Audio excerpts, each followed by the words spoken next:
है, क्या वजह है? देखिए, मेन मकसद यही है कि इस समय जब चुनाव का माहौल है पूरे देश के अंदर, तो इस समय सीए ला करके जो नोटिफिकेशन जारी किया गया है केंद्र सरकार की तरफ से, हमने पहले भी इसका विरोध किया था। जब दादा मोहतरम सांसद शफीकुर बरसा हयात थे, उस वक्त जब सीए एनआरसी की बात चल रही थी, तब भी हम इसकी मुखालफत में थे। हमारा अब मतलब ये बनता है कि उन्होंने कहा कि हमें सीए लाने के बाद कि हम जो है किसी की नागरिकता नहीं छीनना चाहते। सीए का जो लेकर के आए हैं उसमें सीए है कि जो जहाँ तक आप लोगों ने भी पढ़ा होगा, अभी ज़्यादा तफसील से नहीं पढ़ा, लेकिन जितनी मुझे जानकारी है कि पाकिस्तान, बांग्लादेश और अफगानिस्तान से मुस्लिम समाज को छोड़ करके जो दूसरे धर्म के लोग आए हैं उनको नागरिकता देने का इनका प्रावधान है। तो हम पूछना चाहते हैं कि इस हिंदुस्तान के अंदर जहाँ लोकतंत्र डेमोक्रेसी है, वहाँ पर आप कैसे पक्षपात कर सकते हो? अगर मुसलमान का वर्ड आपने क्यों हटाया?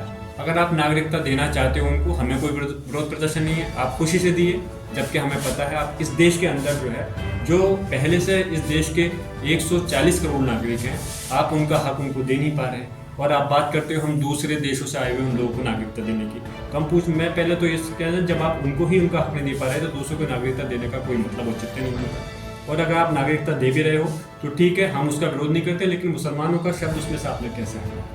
आप एक तरफ असम के अंदर एनआरसी ला करके जो मुसलमान हैं उनको, जो बांग्लादेश से हैं उनको आप भेजने का आपने काम किया, इधर आप दूसरे लोगों को देना, तो यकीनन आप देश को बांटना चाहते हो।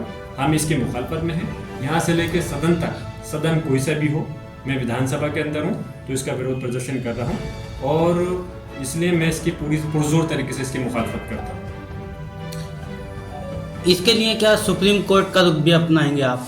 बिल्कुल अपनाया जाएगा और हम उम्मीद करते हैं कि अगर हमें केंद्र सरकार से तो कोई उम्मीद लगती नहीं कि वो इसके अंदर कोई अमेंडमेंट करें, एडिट करें, लेकिन अगर नहीं होता है तो सुप्रीम कोर्ट जाने के लिए भी मैं अपने जो भी समाज के लोग हैं, जो दानिशवर जो लोग हैं, जो जिम्मेदार लोग हैं, उनसे बात करके सुप्रीम कोर्ट जाने का भी काम करेंगे कि केंद्र सरकार के इसके फैसले में या तो अमेंडमेंट किया जाए या इनके इस नोटिफिकेशन को वो ख़त्म किया जाए।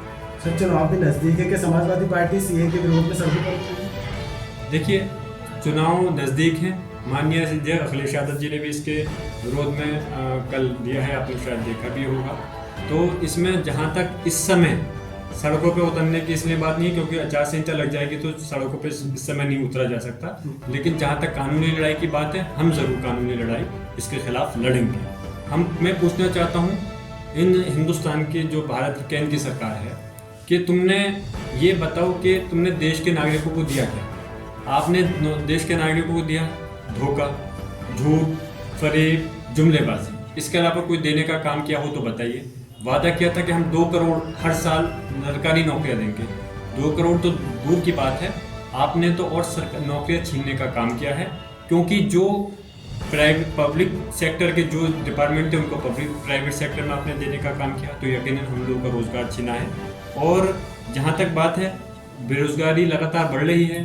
भ्रष्टाचार में आप सिर्फ अपने खानी कागजों में सिर्फ मैं तो बल्कि अपने मीडिया के लोगों से कहूँगा कि आप चौथा पिलर हो इस देश का, तो इसलिए आप सच्चाई दिखाइए।